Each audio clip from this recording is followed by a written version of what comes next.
आज हम सीखने जा रहे हैं क्लास 12 भौतिकी। और इसमें हम सबसे पहले ये देखेंगे कि भौतिकी क्या होता है, भौतिकी हम किसे कहते हैं। सबसे पहले ये हम जानते हैं तो हम पाते हैं कि भौतिकी जो अंग्रेजी में इसे हम फिजिक्स कहते हैं और ग्रीक भाषा का यह एक शब्द है जो फ्यूसिस से मिलकर बना है, जिसका अर्थ है कि प्रकृति, अर्थात भौतिक विज्ञान विज्ञान की वह शाखा है जिसके अंतर्गत हम द्रव्य ऊर्जा का अध्ययन करते हैं।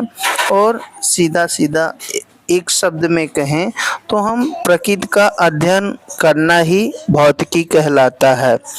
आइए अब 12th का जो फर्स्ट चैप्टर है उसमें हम पहला टॉपिक देखते हैं।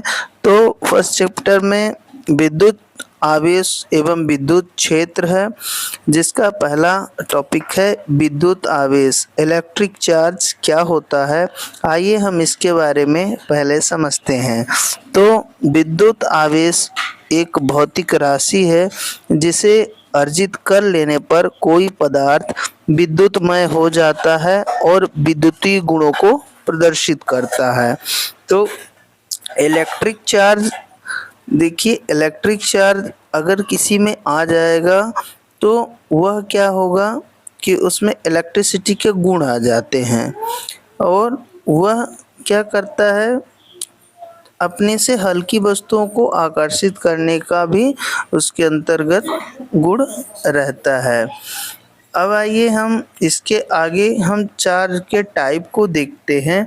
और चार्ज एक्चुअली में एक अदिश राशि है, इसका जो मात्रक होता है वो क्या होता है, कूलाम।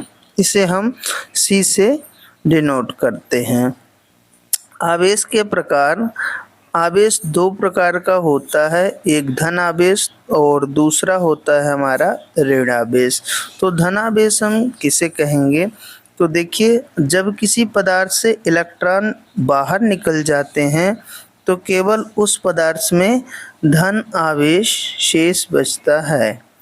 तो इलेक्ट्रॉन एक्चुअली में बाहर आ जाएंगे तो इलेक्ट्रॉनों की क्या हो जाती है, उस चीज़ में कमी, और उसमें प्रोटॉन ज़्यादा मात्रा में हो जाते हैं। तो वह जो मटेरियल है वो एक्चुअली में धन आवेश की तरह ट्रीट करता है। और देखिए कोई भी मटेरियल हो उसमें इक्वल अमाउंट में धन और ऋण यानी प्रोटॉन और इलेक्ट्रॉन बराबर मात्रा में होते हैं।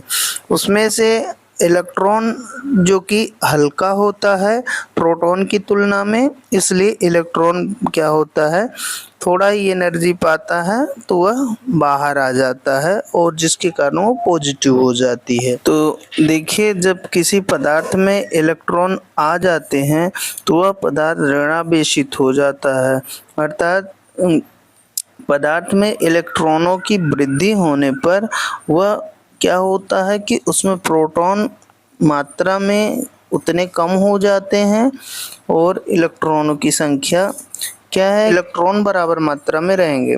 और जैसे ही एक्स्ट्रा और इलेक्ट्रॉन आएंगे तो इलेक्ट्रॉनों की संख्या में वृद्धि हो जाएगी, तो प्रोटॉन की मात्रा में अब इलेक्ट्रॉन ज़्यादा हो गए, हम कहेंगे कि वह वस्तु ऋणावेशित हो गई है। यहाँ एग्जाम्पल में देखें, कांच और रेशम में कांच में धनावेश होता है और रेशम में ऋणावेशित होता है। सेकेंड नंबर में ऊन और रबड़, तो ऊन में धनावेश होता है और रबड़ में ऋणावेशित होता है।